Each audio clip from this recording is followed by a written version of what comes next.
Então, aqui continuando do outro vídeo, tá? Da outra aula, né? Que é revisão de termoquímica da aula 6, continuando a aula 7, tá?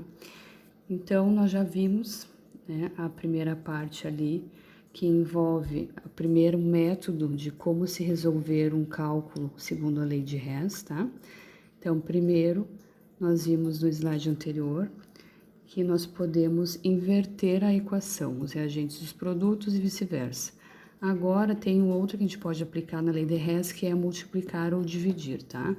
Aqui, então, nós temos a mesma reação anterior, que é a formação da amônia, que nós vamos fazer a multiplicação ali por 3 em relação à amônia também, tá? Outras operações com a equação termoquímica nós podemos somar, tá? Podemos somar essas equações. Então, o que acontece para a gente achar uma equação global final? Então, nós temos duas reações intermediárias, tá? Que no caso ali é a primeira, nós vamos ter a formação do dióxido de nitrogênio e depois a outra nós vamos ter essa reação invertida, tá? Nós vamos ter, a partir do dióxido de nitrogênio, a formação do monóxido de nitrogênio e a formação também do oxigênio. O que acontece? A gente vai, com essas reações intermediárias, a gente vai cortar esses fatores iguais. Igual a gente faz positivo e negativo. Aqui, reagente e produto, também a gente pode estipular dessa maneira para a aplicação na lei de Hess, tá? Então, por exemplo, a primeira, né, nós temos NO2 como produto, e depois na outra invertida nós temos o NO2 como reagente. Então, podem ver ali que tá o tracinho branco, né, está riscado porque ele tem a mesma quantidade de número de coeficiente, que é o número 2, né, 2NO2, 2NO2, um no reagente, outro no produto. A mesma coisa para o oxigênio, tá?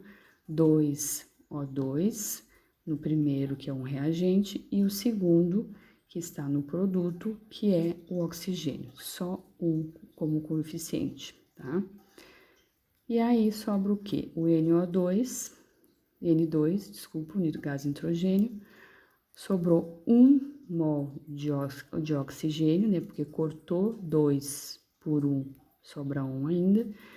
E o que não foi cortado, que sobrou no reagente depois na flechinha, é o 2NO, o monóxido de nitrogênio. Então, você vai cortar os iguais. Se sobrar 2 para 1, igual aconteceu no oxigênio, fica, mantenho aquele, né, que sobrou, e coloco o restante como está ali na equação. Tá exatamente igual. O nitrogênio e o oxigênio, né, que sobrou em cima, se mantém no reagente, e o segundo, que é o monóxido de nitrogênio nos produtos, depois da flechinha. Então, somamos o ΔH.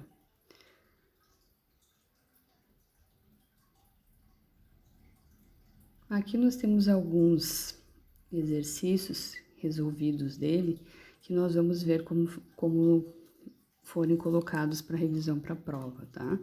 Agora, esse objetivo dessa aula é mais a lei de Hess, tá?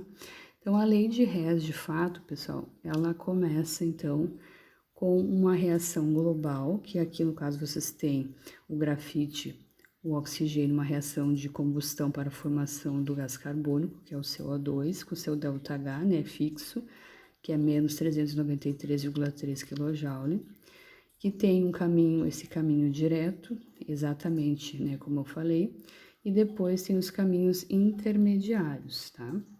Esses caminhos intermediários nós vamos colocar como ΔH1 e ΔH2, tá? Então, caminhos intermediários para se chegar a uma reação global. Um calor de reação final se dá através das reações intermediárias, isso só como cálculo matemático, isso não existe na prática, experimentalmente isso não existe, mas é necessário para que uma indústria química, por exemplo, que utilizam caldeiras, né, elas calculem esses calores de absorção ou de liberação de calor para não haver uma explosão, por exemplo, ou também para não ocorrer reações químicas indesejadas, né, junto com a reação para a formação de um produto final que a indústria queira.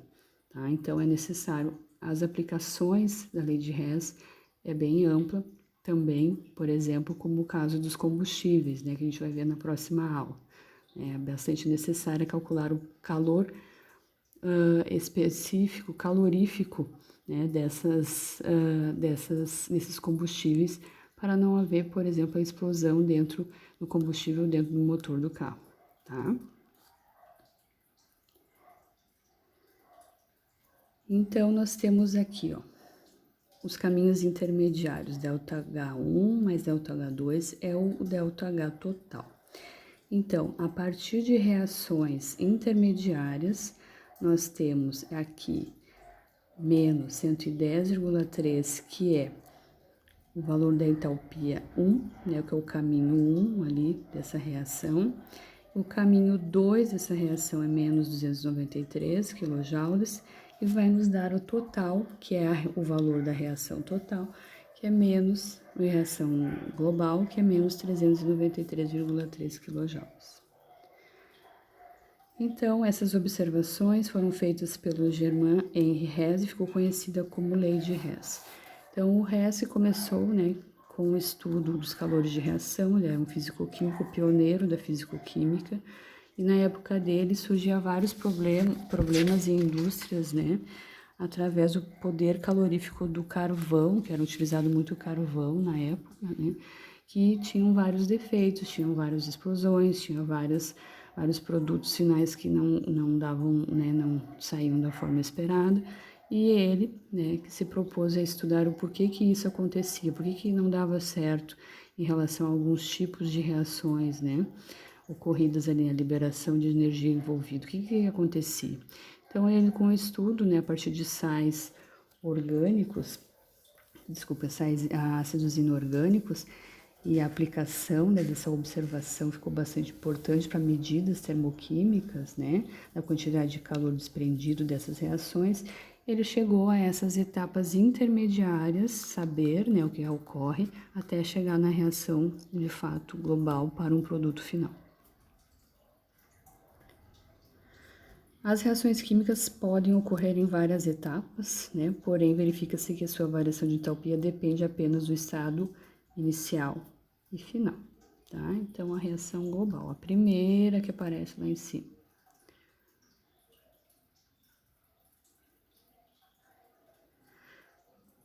Então, aqui nós temos um exemplo, tá? De como que se faz, né? Nós já vimos lá, mas por etapas, né? Antes da definição da lei de Hess, nós já vimos nos slides anteriores como que ocorre, então. Então, aqui, geralmente no exercício que envolve isso, vocês vão ter, né, as reações intermediárias e a reação global, tá? Então, vocês têm duas reações intermediárias, a 1 e a 2. Aí pede para calcular o calor de reação para o processo. No caso, a reação global que nós temos é aquela ali que ele está pedindo ΔH final dessa reação global. Então, o que vai acontecer? Primeiro, nós vamos ter, então, devemos repetir a equação 1, que aparece lá em cima, né, em branco.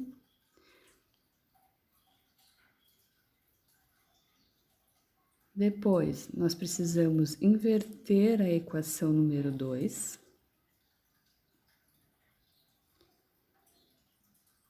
Depois, vamos somar as duas equações,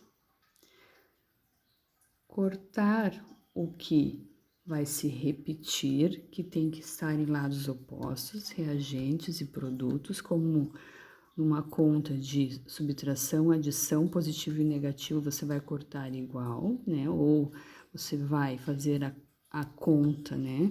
De maneira que vai se anular, por exemplo, menos 1 mais 1 igual a 0, né? Aqui acontece a mesma coisa, só que é dentro de uma equação química. Então, a primeira se mantém a mesma coisa, porque o N2 gasoso que está na reação global, ele está no reagente, na reação global. E na 1, o N2 está também no reagente, tá?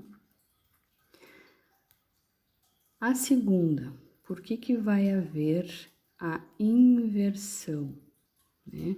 Por que vai haver essa troca de sinal, que antes era negativo, vai inverter reagente-produto, vai passar a ser positivo, né? Reação endotérmica. Porque nós temos que ver que nós temos que anular, né, um oxigênio. E a única maneira de anular um oxigênio é inverter a equação, cortar o oxigênio desnecessário ali, sobrando somente 1 mol de O2 nos reagentes. Também, por que é necessário haver a inversão da segunda equação? O produto final da reação global é 2 móis de monóxido de nitrogênio. Então, a gente invertendo ele, né? Invertendo ele na segunda equação, nós conseguimos calcular, né? Nós conseguimos manter ele nessa segunda equação, né? E não vamos ter que cortar porque ele faz parte da equação global, da equação geral final ali. Então, vamos cortar, como já tinha visto, nós tínhamos visto antes, o oxigênio, né? Tem que sobrar somente um O2. Os 2 móis, tanto no reagente como no produto que sai ali riscado em branco, DNO2 e NO2. 2 no reagente, 2 no produto, tá?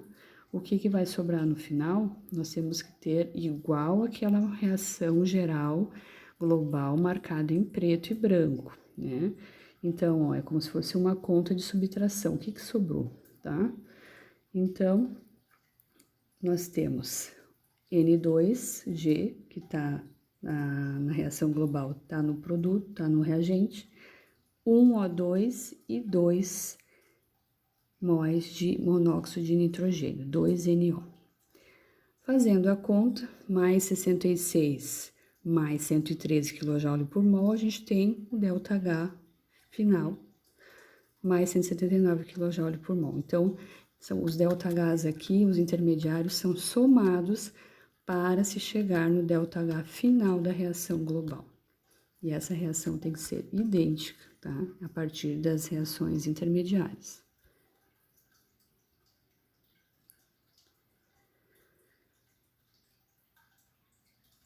Aqui nós temos, então, a informação do PCl5, tá? Então, nós temos essa como reação global e temos as reações intermediárias 1 e 2, tá? Então, nós temos as duas como exotérmicas. Primeiro, então, verificar quais são os reagentes e produtos. O primeiro ali, verificando, né, o que tem na subreação 1, devemos repetir a equação 1, tá? Por quê? Porque o P4, a reação global lá em cima, em preto e branco, nós temos ele no reagente. E daqui no 1 também temos ele no reagente. Outra coisa, temos como reação global o P4, o 4 mols de PCl3 nos produtos, tá?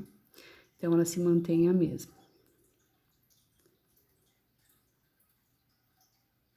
E a última, nós temos que multiplicar por 4. No caso, a 2, nós temos que multiplicar por 4, tá? Por quê? Porque nós temos o PCl5 na reação 2 intermediária como somente 1 mol dela. Então, nós temos que multiplicar, né? Só multiplicar, não vai inverter nem nada, porque o PCl5 já está no produto e na reação global também está no produto. Então, nós vamos só multiplicar todos, né? Todos os produtos da reação, 4PCl3, 4Cl2 os reagentes, o produto é 4PCl5. Vamos multiplicar, vai passar então o ΔH de menos 124 kJ por mol para menos 496 kJ por mol.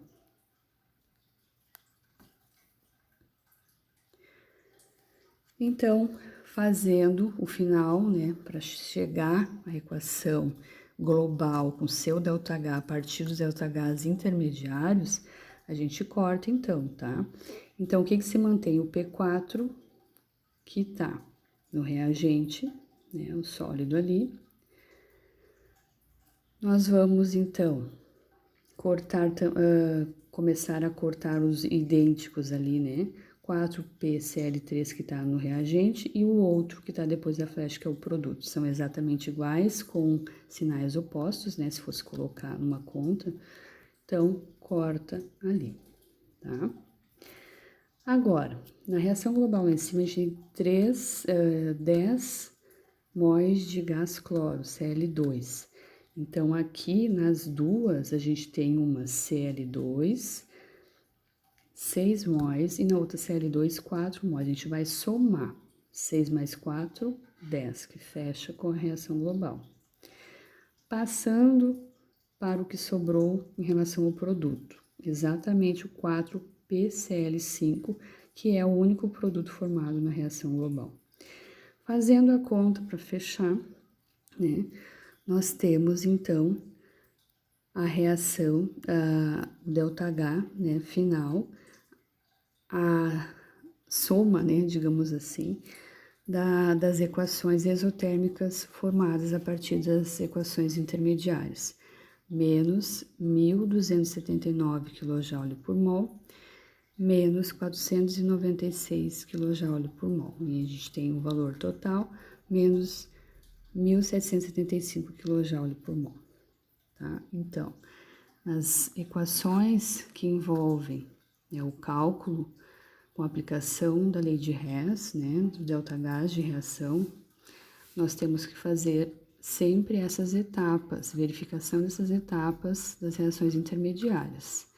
Inverter, somar ou multiplicar, tá? Dividir também, mas dividir não aparece tanto assim. É mais a multiplicação, a inversão reagente-produto, tá? É o que mais ocorre ali. Aqui nós temos outros exercícios que nós vamos ver numa revisão para alguma prova, tá?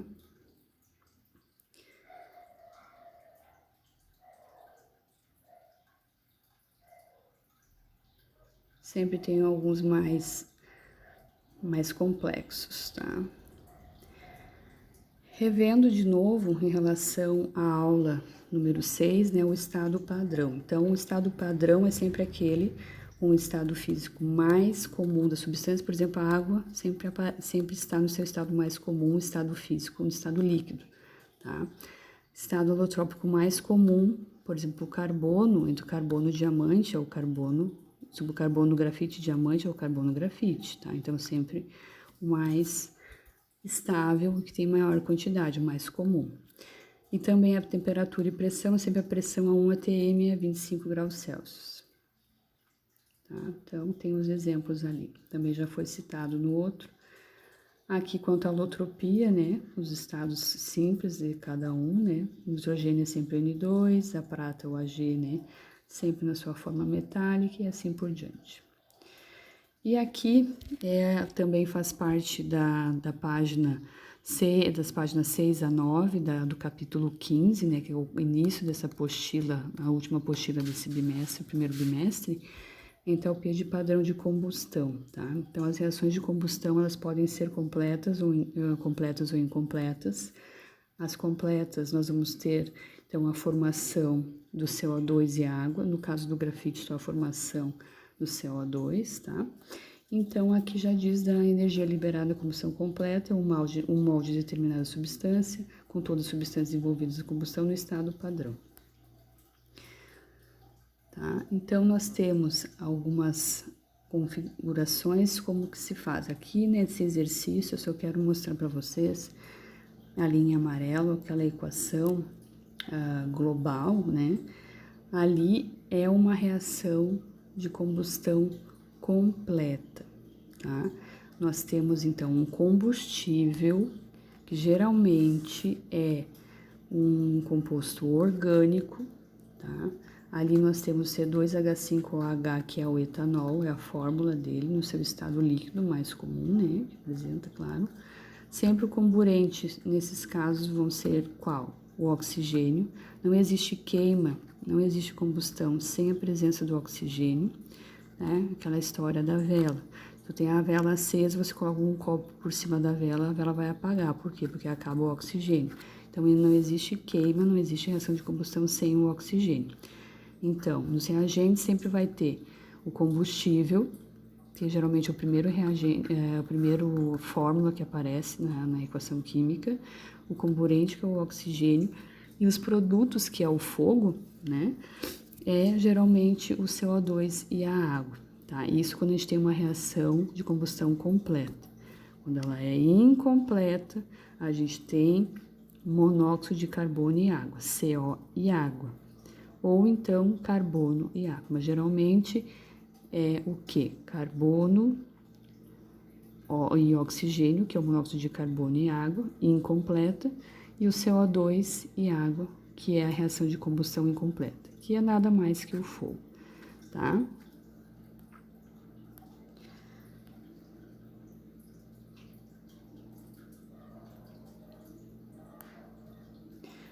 De novo com a aplicação, né, com a lei de Hess aqui em relação a esse exemplo, né, que eu quis puxar para dar o exemplo de reações de combustão. Isso também, tá, tem na aula 6, entalpia de combustão, está lá, certo? Então, aqui foi um apanhado geral, né, conforme essas aulas dispostas do professor Agamenon, né, porque ele, para fazer, né, mostrar como que você faz esses cálculos para a lei de Hess, né, é um material que a gente consegue fazer aqui de certa forma com vocês, tá, mostrar o que exatamente acontece, porque é uma parte do conteúdo bastante complicada, né, de se falar só assim, e a pessoa acaba muitas vezes não entendendo. Tá, é um pouquinho mais difícil, tá? Só para falar então que eu não vou ficar cobrando isso de vocês assim, ainda mais a distância, é bem complicado, né, de se entender. Então vocês vão fazer como atividade, tá, dessa aula, só uma para calcular o ΔH da reação a partir da lei de Hess, né, aplicando a lei de Hess. E o outro exercício vocês vão fazer, vão me dar exemplos de reações de combustão, tá? Seja elas completas ou incompletas, e vão me mostrar nessas reações onde está, né, o combustível e qual é o nome desse combustível, tá? Só isso, então, em relação à atividade referente a essa aula número 7, ok? Até a próxima.